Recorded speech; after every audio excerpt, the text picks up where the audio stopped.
सुस्वागतम विद्यार्थी मित्रांनो, आज आपण विज्ञान आणि तंत्रज्ञान इयत्ता 10वी भाग 1 यामधील प्रकरण क्रमांक 3 रासायनिक अभिक्रिया व समीकरणे यांचा अभ्यास करणार आहोत। या प्रकरणामध्ये या अगोदर आपण रासायनिक अभिक्रिया म्हणजे काय, रासायनिक समीकरणे, रासायनिक समीकरणांचे लिखाण यांचा अभ्यास केलेला आहे। आज आपल्याला रासायनिक समीकरण संतुलित करण्याच्या पायऱ्या या उपघटकाचा अभ्यास करायचा आहे। रासायनिक समीकरणाचे संतुलन पायरी पायरीने करतात, यासाठी प्रयत्न प्रमाद पद्धती वापरली जाते। इंग्लिशमध्ये याला ट्रायल अँड एरर मेथड असं देखील म्हटलं जातं। उदाहरण म्हणून आपण एक शाब्दिक समीकरण घेऊयात। ज्यावेळेस सोडियम हायड्रॉक्साईड आणि सल्फ्युरिक ॲसिड यांची रासायनिक अभिक्रिया घडते, त्यावेळेस सोडियम सल्फेट हे तयार होत असते, त्याचबरोबर पाणी देखील तयार होत असते। मग आता ह्या शाब्दिक रासायनिक समीकरणाची आपल्याला रासायनिक समीकरण संतुलित करायचे आहे। यासाठी पहिली पायरी अशी आहे की दिलेले रासायनिक समीकरण यांचा सूत्र वापरून, म्हणजे रासायनिक सूत्र वापरून आपल्याला पुन्हा लिहायचे आहे। म्हणजे सोडियम सल्फेट याला रासायनिक नाव आहे NaOH, तसेच सल्फ्युरिक ॲसिड याला रासायनिक नाव आहे H2SO4। म्हणजेच NaOH आणि H2SO4 यांची रासायनिक अभिक्रिया झाल्यानंतर सोडियम सल्फेट म्हणजे Na2SO4 हे तयार होते, अधिक पाणी देखील मिळते, म्हणजे H2O हे आपण लिहिलेलं आहे। मग समोर दिसल्याप्रमाणे NaOH अधिक H2SO4 यांची रासायनिक अभिक्रिया झाल्यानंतर आपल्याला Na2SO4 प्लस H2O हे मिळत आहेत किंवा हे प्रोडक्ट मिळत आहेत असं लक्षात येतं। पायरी क्रमांक 2, समीकरण हे संतुलित आहे की नाही हे तपासण्यासाठी समीकरणाच्या दोनही बाजूंच्या विविध मूलद्रव्यांच्या अणुसंख्येची तुलना करणारा एक चार्ट आपल्याला काढायचा आहे। समोर दिल्याप्रमाणे अभिक्रियाकारके डाव्या बाजूला आणि उत्पादिते उजव्या बाजूला, त्याचप्रकारे अणुसंख्या। मग मूलद्रव्य कोणती कोणती आहेत समोर दिलेल्या रासायनिक समीकरणामध्ये? सोडियम, ऑक्सिजन, हायड्रोजन आणि सल्फर। मग डाव्या बाजूला सोडियमचा फक्त एक अणू आहे, तसेच उजव्या बाजूला सोडियमचे 2 अणू आहेत। ऑक्सिजनचे डाव्या बाजूला 5 अणू आहेत, उत्पादितांमध्ये सुद्धा 5च अणू आहेत। हायड्रोजनचे अभिक्रियाकारकेमध्ये 3 अणू आहेत आणि उत्पादितांमध्ये 2 अणू आहेत। सल्फरमध्ये अभिक्रियाकारकांचे 1 अणू आहेत आणि उत्पादितांचे देखील 1 अणू आहेत। पायरी क्रमांक 3, समीकरणांच्या संतुलनाची सुरुवात ज्या संयुगात जास्तीत जास्त अणू आहेत त्या संयुगापासून करणे सोयीचे असते। तसेच ह्या संयुगातील ज्या मूलद्रव्यांचे अणू 2 बाजूंना असमान असतील त्या मूलद्रव्यांचा विचार प्रथम करणे हे सोयीचे असते। म्हणजे आपल्या लक्षात येईल की इथे सर्वात जास्त अणू हे ऑक्सिजनचे आहेत पण ते संतुलित आहेत, त्यानंतर हायड्रोजनचे आहेत ते असंतुलित आहेत, आणि सल्फर आणि सोडियमचे देखील अणू हे असंतुलित आहेत। म्हणजे समीकरणामध्ये प्रत्येकी 7 याप्रमाणे जास्तीत जास्त अणू आहेत। यापैकी कोणाचीही निवड करता येईल। सोडियम सल्फेट या संयुगाची निवड आपण केलेली आहे। आता सोडियम सल्फेट या संयुगाची निवड केल्यानंतर या संयुगातील मूलद्रव्यांपैकी सोडियमच्या अणूंची संख्या दोन्ही बाजूला असमान असल्यामुळे संतुलनासाठी सोडियमची निवड आपण केलेली आहे, हे लक्षात ठेवावी। म्हणजे सोडियमची आपल्याला काय करायची, आता सोडियमचे अणुसंख्या ही आता संतुलित करायची आहे। म्हणजेच सोडियमची अणुसंख्या 2 करण्यासाठी NaOHचे सूत्र बदलून Na2OH असे करता येणार नाही. त्याऐवजी NaOHला 2 हा सहगुणक आपल्याला लावता येऊ शकतो. हे केल्यानंतर समीकरणामध्ये पुढील प्रमाणे बदल होईल. म्हणजेच 2 NaOH अधिक H2SO4 हे अभिक्रियाकारके झाली आणि उत्पादितांमध्ये Na2SO4 अधिक H2O अशा प्रकारे आपल्याला हे समीकरण मिळेल. आता परत एकदा ज्या वेळेस आपण उत्पादितांचे आणि अभिक्रियाकारकांच्या मूलद्रव्यांची अणुसंख्या यांची तुलना करू त्यावेळेस आपल्याला असे लक्षात येते की ही रासायनिक अभिक्रिया संतुलित झाली आहे किंवा नाही. म्हणजे सोडियमची अणुसंख्या आहे 2 उत्पादितांमध्ये आणि अभिक्रियाकारकांमध्ये सुद्धा. ऑक्सिजनची अणुसंख्या आहे अभिक्रियाकारकांमध्ये 6 आणि उत्पादितांमध्ये 5. हायड्रोजनची अणुसंख्या आहे अभिक्रियाकारकांमध्ये 4 आणि उत्पादितांमध्ये 2. सल्फरची अणुसंख्या आहे 1 आणि उत्पादितांमध्ये सुद्धा 1. मग यानंतर आपल्याला हायड्रोजनची अणुसंख्या ही संतुलित करण्यासाठी H2O या उत्पादिताला 2 हा सहगुणक आपल्याला लावावा लागेल. त्यानंतर हीच रासायनिक अभिक्रिया परत बदललेली असेल. ती अशी असेल 2 NaOH अधिक H2SO4 यांची ही झाली अभिक्रियाकारके आणि Na2SO4 अधिक 2 H2O ही झाली उत्पादिते. आता ही अभिक्रिया संतुलित झाली आहे किंवा नाही यांची तुलना करण्यासाठी परत आपल्याला एक चार्ट तयार करावा लागेल आणि तो चार्ट तयार केल्यानंतर ह्या दोन्हीही उत्पादितांची व अभिक्रियाकारकांच्या मूलद्रव्यांची अणुसंख्या ही सारखी झालेली आहे ही आपल्या लक्षात येईल. आणि त्यानंतर शेवटची पायरी अंतिम संतुलित समीकरण जे काही असेल ते अंतिम संतुलित समीकरण हे आपल्याला पुन्हा लिहावं लागेल. याचाच अर्थ 2 NaOH अधिक H2SO4 हे झाले अभिक्रियाकारके व त्यांची उत्पादिते असतील Na2SO4 अधिक 2 H2O. अशा प्रकारे पायरीने एकेका मूलद्रव्यांच्या अणुसंख्येचे संतुलन करण्यासाठी योग्य त्या अभिकारक व उत्पादिताला योग्य तो सहगुणक लावून असंतुलित रासायनिक समीकरण आपण संतुलित करू शकतो. मग अशा प्रकारची बरीचशी उदाहरणे आपल्याला आपल्या पुस्तकामध्ये सोडवायला मिळू शकतात. त्यानंतर रासायनिक अभिक्रियांचे प्रकार.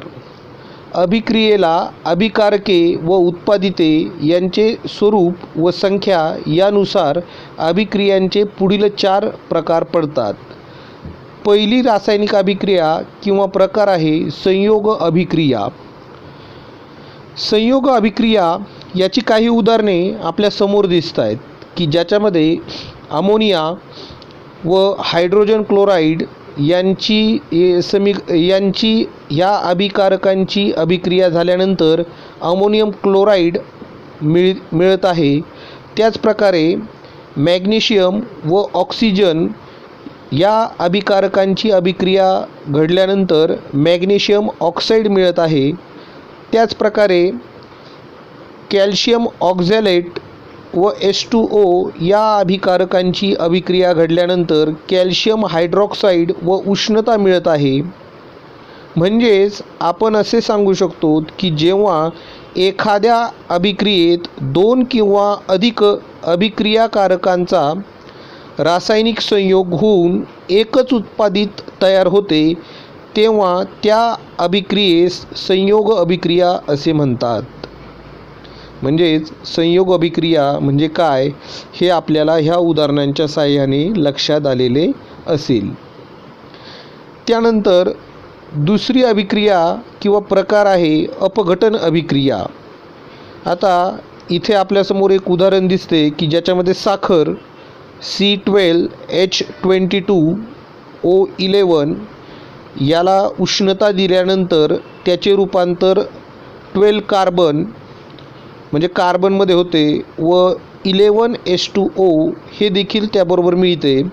म्हणजेच वरील कृतीमध्ये एकाच अभिक्रियाकारकाचे दोन पदार्थांमध्ये विभाजन झालेले आहे हे आपल्या लक्षात येते. याचाच अर्थ ज्या अभिक्रियेमध्ये एकच अभिक्रियाकारक असतो व त्यापासून दोन किंवा अधिक उत्पादिते मिळतात त्या अभिक्रियेला अपघटन अभिक्रिया असे म्हटले जाते.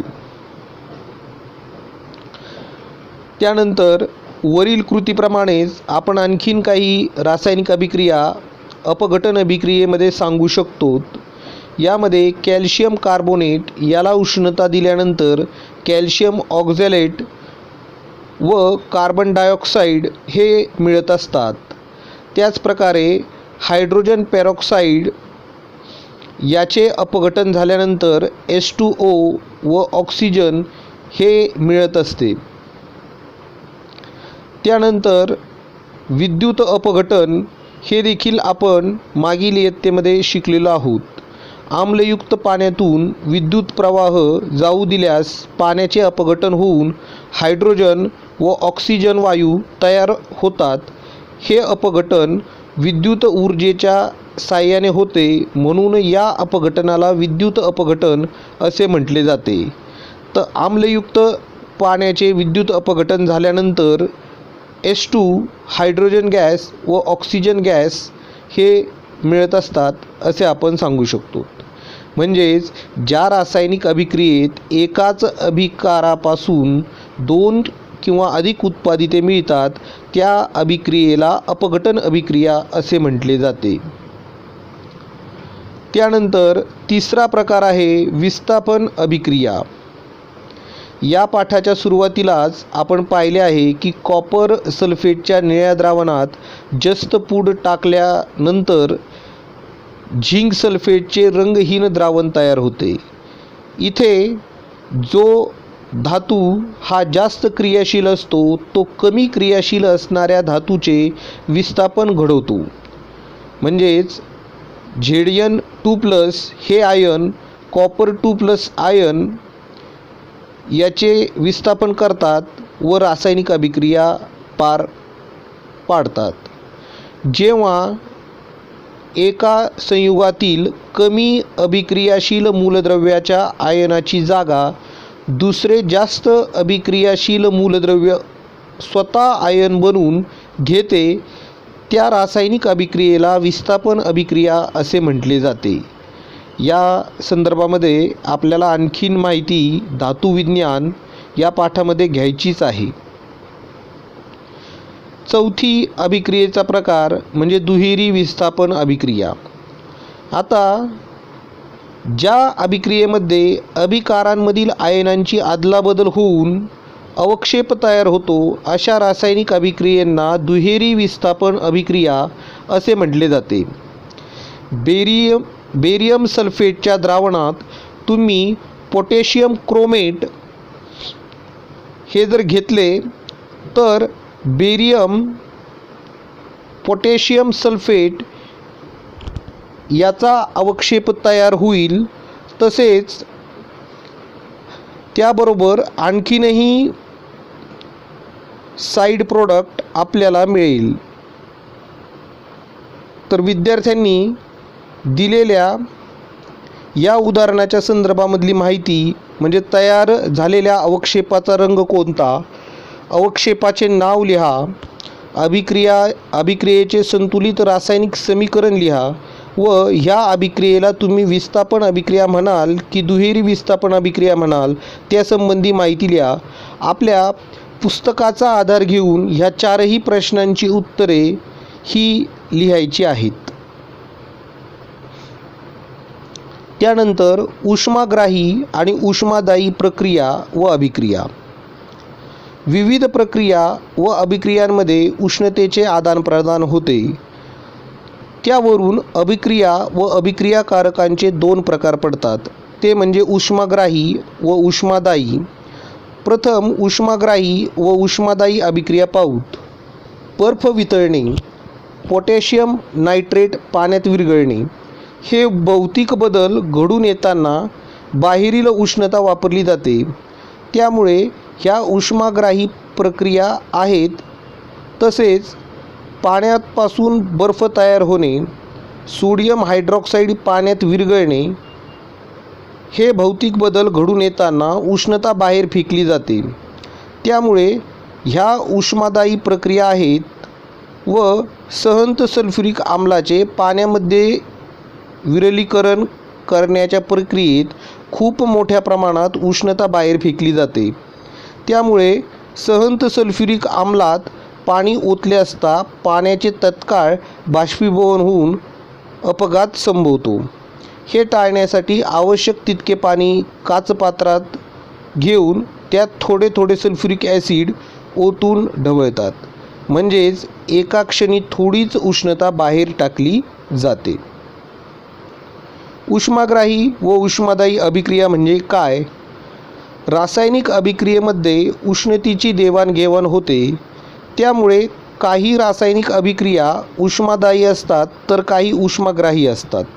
उष्मादायी रासायनिक अभिक्रियेमध्ये अभिक्रियाकारकांचे रूपांतर उत्पादितांमध्ये होताना उष्णता बाहेर टाकली जाते, तर उष्माग्राही अभिक्रियांमध्ये अभिक्रियाकारकांचे रूपांतर उत्पादितांमध्ये होताना परिसरातून उष्णता शोषली जाते किंवा बाहेरून उष्णता सतत द्यावी लागते.